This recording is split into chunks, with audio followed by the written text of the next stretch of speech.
जय हिंद साथियों, मेरा नाम है प्रभाकर और आज हम देखेंगे कक्षा 10 के विज्ञान का बायोलॉजी का चैप्टर जिसका नाम है लाइफ प्रोसेस यानी कि जैव प्रक्रिया। अब हम देखते हैं श्वसन। श्वसन क्या होता है? वो लोग कहते हैं सांस लेना, सांस छोड़ना, इसे श्वसन कहते हैं। ये सब चीजें क्या है? सांस लेना और सांस छोड़ने की, इसे श्वसन नहीं कहते हैं। श्वसन सिंपल सी भाषा में वो है जो ऑक्सीजन भोजन से एनर्जी बनाता है, उसे हम श्वसन कहते हैं। अरे सर ये क्या, ये नई चीज बता दिया। बिल्कुल मेरे दोस्त, यही है श्वसन। श्वसन क्या है? ऑक्सीजन गया आपके अंदर, आपके नाक के द्वारा, वही श्वास नली के द्वारा ऑक्सीजन अंदर गया। आपने खाना खाया था, खाना पचा था, उसी खाने जो बचा था उसके साथ मिलकर ऑक्सीजन एनर्जी बनाता है, एटीपी बनाता है। और वही एटीपी जो है हमारे शरीर में वो इकट्ठा होती है। वह किस रूप में इकट्ठा होती है, कैसे होती है, उन सब चीजों को बाद में हम बताएंगे।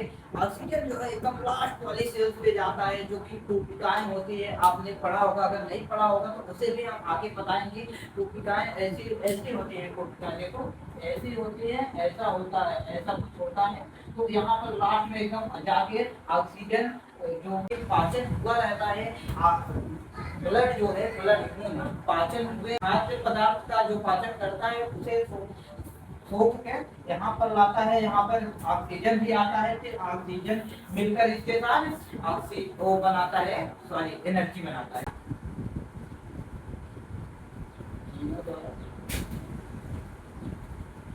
भोजन से ऊर्जा प्राप्त करने को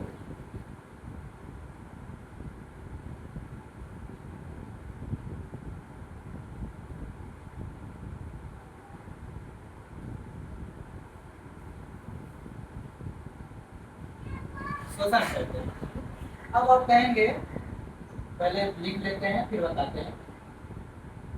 श्वसन कहते हैं। अब आप कहेंगे सर आपने कहा कि ऑक्सीजन के साथ मिलकर जो भोजन से एनर्जी बनती है, ऊर्जा बनता है, उसे हम श्वसन कहते हैं। आप कह रहे हैं कि भोजन से ऊर्जा, हम भोजन से इसलिए कह रहे हैं क्योंकि इसमें थोड़ा सा ना छिपा हुआ है ऑक्सीजन। क्योंकि आप सांस लेते हैं, वैसे आप जब कुछ खाते नहीं तो आपको क्या थकान महसूस होती है ना, लेकिन खाने के बाद फिर आप ऊर्जावान हो जाते हैं। तो क्या होता है, सिर्फ खाने से नहीं होता है। इसमें जब आप सांस लेते रहते हैं, ऑक्सीजन जाता है, भोजन के साथ मिलता है, ऊर्जा बनाता है, तब जाके श्वसन करता है। और हमको लगता है आपको ये बहुत ही बेहतरीन तरीके से समझ में आ गया होगा। आते हैं अब दूसरे टॉपिक पे। दूसरा टॉपिक क्या है? दूसरा टॉपिक है कि श्वसन कितने प्रकार का होता है। तो पहला होता है एरोबिक श्वसन। एरोबिक श्वसन क्या होता है? इसका हिंदी भी एरोबिक ही होता है। तो इसे भी हम पहले लिख लेते हैं। आइए यहाँ पर आप प्रिंट करेंगे श्वसन के प्रकार। टाइप्स ऑफ श्वसन मतलब कि रेस्पिरेशन, लिख लीजिए इंग्लिश में।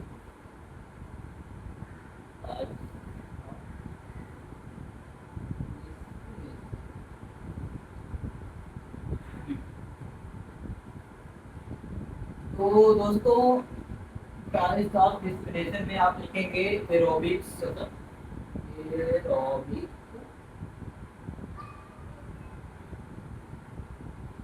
श्वसन, इसकी आप इंग्लिश में लिख लीजिए एरोबिक रेस्पिरेशन।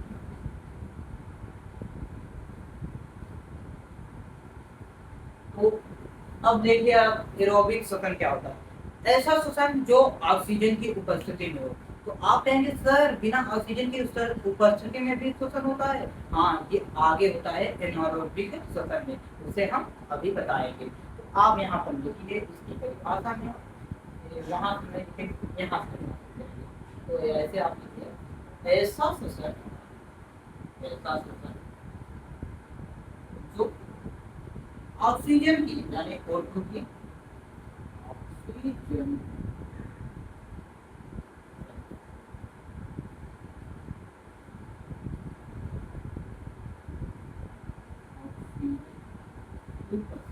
होता है।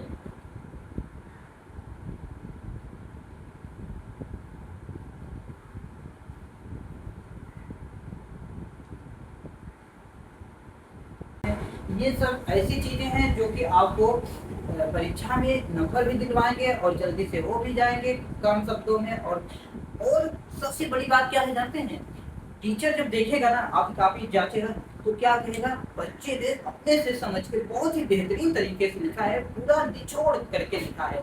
जैसे कि सब चार चार लाइन लिखाते हैं, आपका एकदम मतलब निचोड़ के आप एकदम लिख दिए हैं, आप एकदम समझ के लिख दिए हैं वो चीज, और वह जांच कर आपको पूरा का पूरा नंबर देकर चला जाएगा और खुश भी होगा, क्योंकि उसे ज्यादा पढ़ना पसंद नहीं होता है, उसे कम पढ़ना और एकदम समझ समझ जो कि समझ में आ जाए वैसी चीजें पसंद होती है, क्योंकि उसे काफी ज्यादा कापियां जाते नहीं होती है। एक कॉपी पर उसे जो भी पैसा मिलता है दूसरी बात से वह चाहता है कि ज्यादा कापियां जाते हैं। अब आप एक स्वर का इतना बड़ा बड़ा लिख दिए, वो पढ़ता है ये बस ऐसे क्या उसके फर्स्ट नंबर देगा चला जाता है, और ज्यादा आप लिखे रहते हैं तो उससे काफी नंबर मिलता जाता है। बाद में क्या होता है, नंबर ज्यादा दे देता है, फिर उसका आधा कर देता है करके, तो जो भी ठीक ठाक आप लिखे रहते हैं जो मिलना होता है उससे भी कम मतलब कम में आ जाते हैं। तो आप ऐसे लिखते तो इस एक ही हिसाब से वह नंबर देता जाता है और लास्ट में काटता उठता नहीं है, तो आपका नंबर आया वो रह जाता है। ठीक है, तो चलिए ये सब बातें हो गई, ये सब जो भी है। अब हम फिर से आते हैं अपने टॉपिक पर, पढ़ाई पर। तो पढ़ाई में अभी हमने देखा कि ऐसा सिस्टम जो कि होता है ऑक्सीजन की उपस्थिति में। दोस्तों हम देखते हैं, आपने क्या देखा, भोजन। भोजन जो है वह ग्लूकोज के रूप में टूटता है, जैसे कि आपने देखा था ना, चावल स्टार्च के रूप में, ऐसे ये सब तोड़ के पहले तो ग्लूकोज बनाते हैं, ग्लूकोज। और ग्लूकोज जो है भोजन, यही पाचन हुआ, इसका ग्लूकोज बना, ग्लूकोज ऑक्सीजन से मिला, ऑक्सीजन से मिलने के बाद क्या बनता है, कार्बन डाइऑक्साइड बनता है, जिसे हम सांस छोड़ते वक्त निकाल देते हैं बाहर।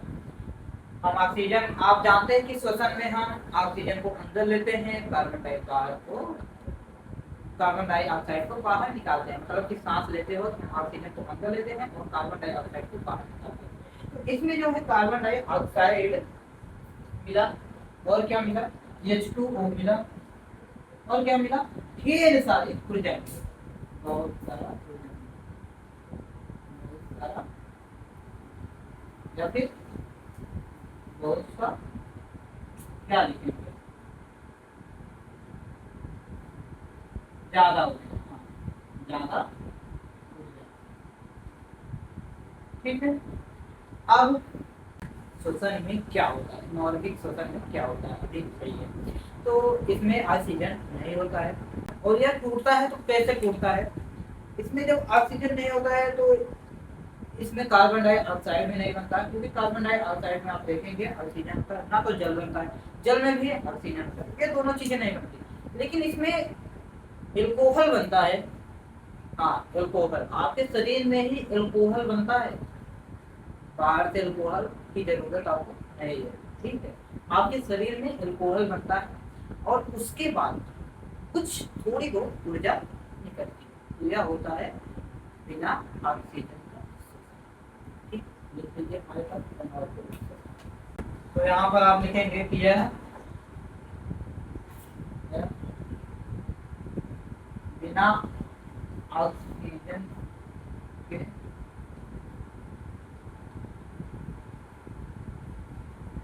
यह ऑक्सीजन की अनुपस्थिति में होता है।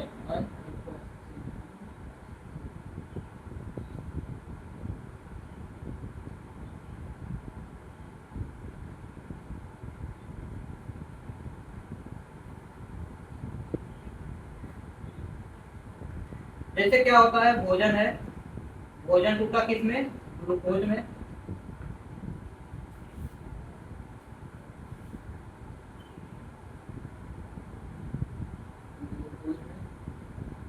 तो ग्लूकोज क्या होता है, एल्कोहल में टूटा, फिर लैक्टिक एसिड, एल्कोहल या फिर लैक्टिक एसिड में टूटेगा, इन दोनों में से एक चीज में टूटेगा, और उसके बाद बनेगा थोड़ी सी ऊर्जा, कम ऊर्जा, तो वहां पर ज्यादा ऊर्जा बना था, यहाँ पर कम ऊर्जा बना। ठीक है दोस्त, तो हमें लगता है आपको यह अगले लेक्चर में अगले टॉपिक को पढ़ेंगे, तब तक के लिए आप पढ़ाई करते रहिए और ऑल द बेस्ट।